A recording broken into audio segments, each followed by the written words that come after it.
The story introduces us to our protagonist, an adult whose hobby is playing on the computer like all of us, or at least like me. But after 3 long years of playing, the servers of his video game shut down.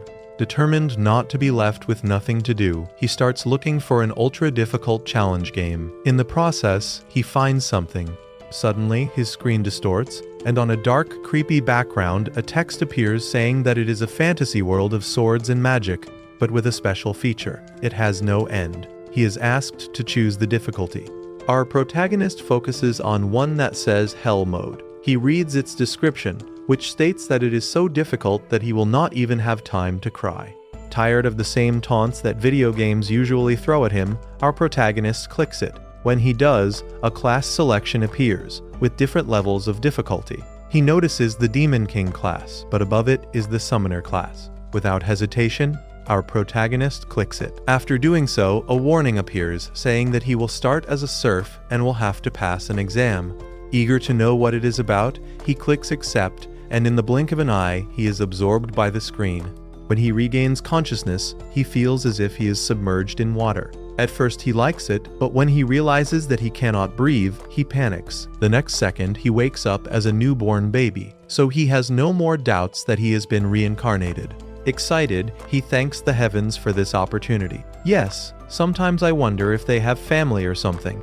His father lifts him into his arms and, seeing that he is a boy, decides to name him Alan. Here we are told that Alan needs 100 times more XP to level up than in normal mode, with no time limit. If he manages to escape that hell, he will surely discover a secret of that world. 1 year after his birth, we see him eating happily.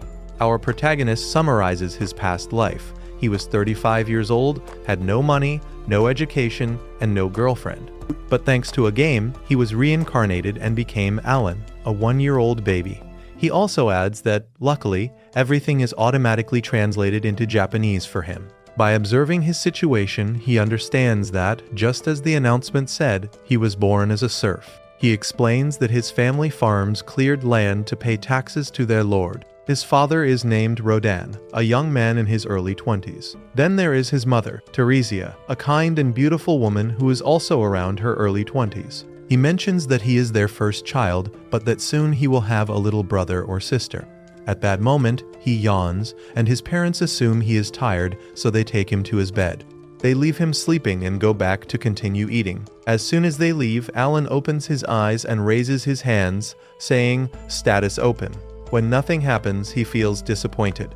Even though he is now being taken care of and has clean diapers, he is supposed to be a summoner, and the fact that he cannot do anything discourages him. One last time, he tries to say the same words, and this time it works, but he screams in surprise. His parents hear him and immediately rush to help.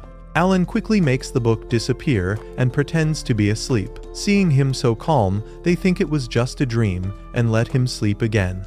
Once alone, he makes the grimoire appear again, and this time opens it. Proud that he finally succeeded after a year of struggle, he looks at his stats. Turning the page, he sees a section that explains his summoner abilities, which work using experience points. And the more he uses them, the more experience he gains. Seeing that he can summon creations, he gets excited. He notices that he only has insects and beasts available, and that his rank is H. Yes, for the first time seeing this kind of rank, he wonders if it is the lowest one. At that moment, the grimoire turns the page and shows him a system message apologizing for the late delivery of the grimoire. Alan does not give it much importance and focuses on testing his ability. He tries different methods, but none of them work. He decides to stay calm, and then it occurs to him that maybe he needs to create the creature before summoning it. With that idea, he does it, and we see him excited as he obtains a card. He is about to summon it, but he hears his mother approaching, so he pretends to be asleep. Realizing that it is dangerous to continue at that moment, he decides to leave it for tomorrow. After all, he is already sleepy, since, as expected, 1-year-old children do not have much energy. The next day, we see Rodan working, cutting down a tree. Teresia, on the other hand, is washing clothes and playing with Alan.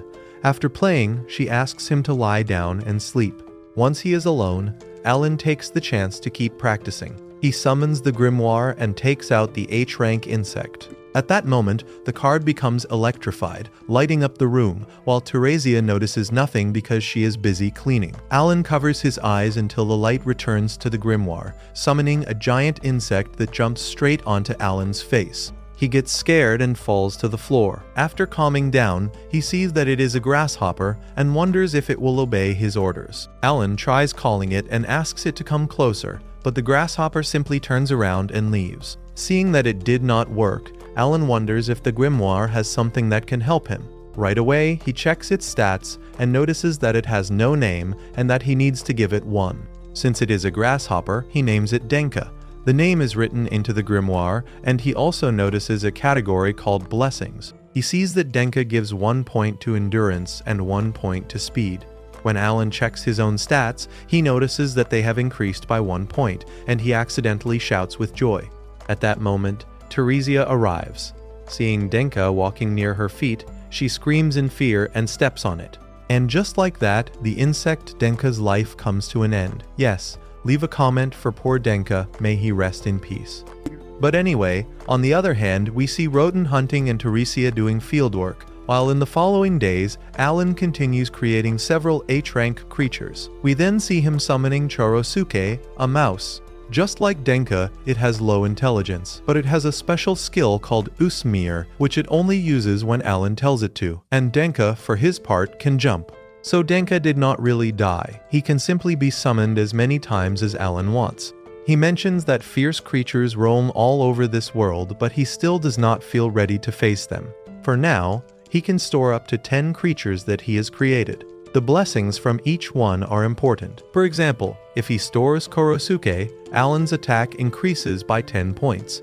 Thanks to this, he is stronger than other children his age and is even able to use a small axe. So far, he has realized that leveling up and unlocking skills is 100 times harder in Hell mode, and at this rate, it feels like it will never end. Just then, someone knocks outside the house.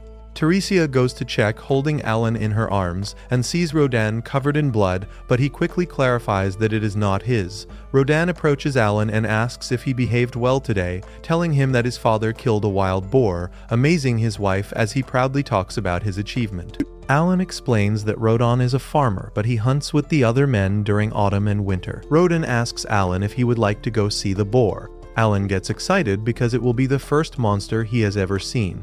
After he agrees, Rodin puts him on his shoulders, and before they leave, Teresia gives both her husband and her son a kiss. We then see the two of them walking together. Alan mentions that it is the first time he has truly admired the scenery outside their home. Along the way, Rodin shows him some albilones, birds that migrate north at this time of year, and announce the arrival of autumn. Taking him down from his shoulders, Rodin tells him the origin of his name. Alan was named after the albilones. They can go wherever they want and fly with their own wings to the ends of the world as free beings, even though Teresia was upset when she learned the meaning of his name. After a while, they arrive to see the wild boar. Alan is amazed by its size and feels a bit scared having it so close. Just then, a friend of Rodin named Helda arrives to announce that the hero of the day has arrived. Everyone applauds him for hunting the boar, but Rodin says he was just lucky. Leaving that aside, he introduces his son, Alan. He greets him politely, which surprises Gelda, who asks if he is really only 1 year old, since his own son, Karema, does not speak like that. Karema happily greets Alan and says he is pleased to meet him. At this point, Alan asks if the big boar is strong. Gelda answers yes, explaining that it is a C-rank monster, and that it takes about 20 men to kill one. Alan listens carefully and concludes that it makes sense. In the afternoon, his father tells him it is time to return home. In the next scene, 10 months have already passed. Alan finally manages to level up and can now summon G-rank creatures. He can also synthesize summons and has gained double the storage space compared to before. But that is not all.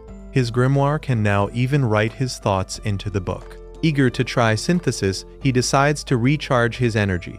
At night, he eats a full bowl, which surprises his parents. We then see him trying to synthesize 2 Chorosukes, but unfortunately it does not work. The grimoire informs him that he does not have enough mana. Alan gets upset when he reads this, so he tries to create a new G-rank creature. However, the grimoire gives him the same warning again. Disappointed, he exclaims that hell mode is cruel.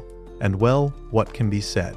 He chose this himself. A couple of years pass. Alan is now 3 years old. His stats have increased and he finally has enough mana to synthesize. We see him do this with Pionta and Nobuke, resulting in a G-rank bird that he names Choppy. He summons it and then checks its stats, seeing that its special skill is imitation. He understands that this means it can imitate voices after hearing it do so. He finds this amazing since it will be useful for confusing enemies. After that, he also summons Pionta and Mogusuke, which turn out to be a frog and a mole. He asks Pionta to use provocation, and we see it jumping around, which Alan considers perfect for bait. Then, he asks Mogusuke to dig a hole. We see this hard worker dig a hole in less than a minute. Alan takes this as a blessing, since he can use it to set traps.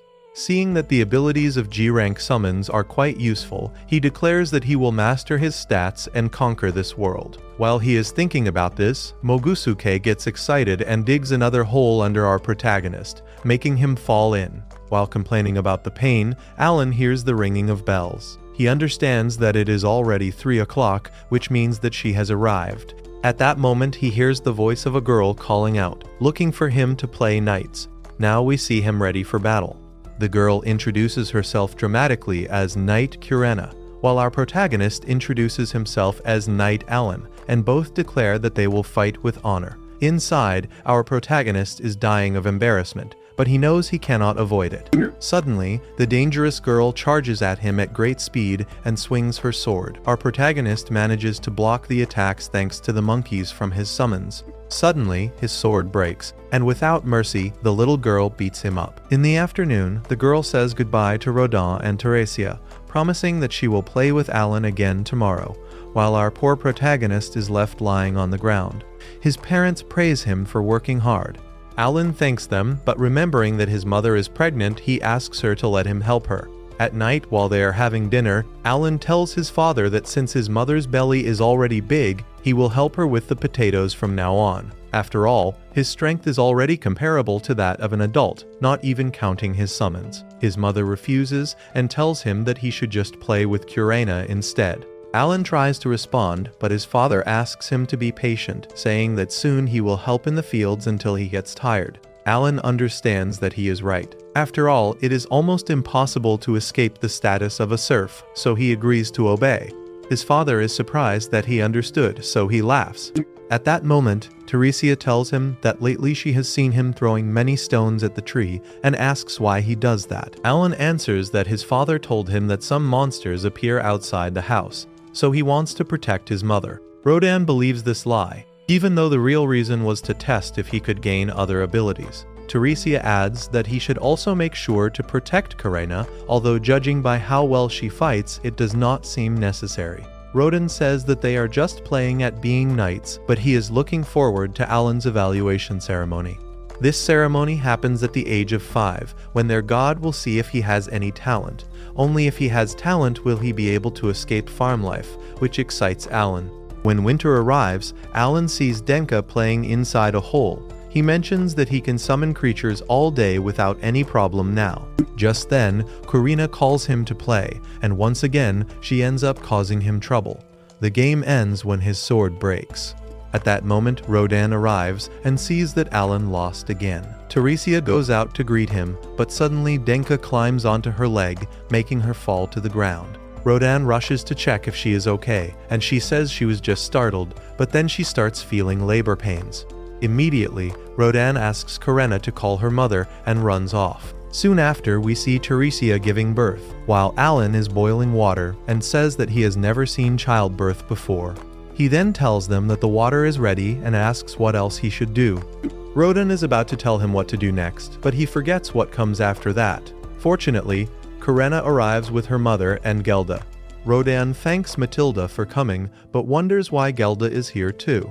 Gelda says that he was just worried. Then Matilda orders all the men to leave. During the labor, Alan and Gelda fall asleep, while Rodin prays for everything to go well. Teresia gives it her all until morning, and then they hear the babies cry. Everyone goes in to see, and Teresia says that it is a boy. Now all that is left is to give him a name. Rodin says he already had one in mind and names him Mesh.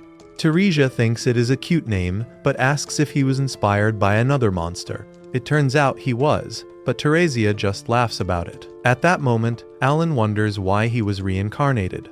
Even though he wanted a difficult game, he remembers that he had no money, no degree, and no girlfriend. He was just an ordinary salaryman. He mentions that he does not want attachments, but wants to build the best team and maximize all his abilities. Or at least, that was the plan until his brother arrived. Just then, his father calls him to come see his little brother. Alan approaches and calls him by his name, accidentally making him cry. Teresia tells him that it is fine, remembering that Alan cried even more as a baby. Finally, Alan says that he does not know how he will do it, but he would like to remove the serf status that they have.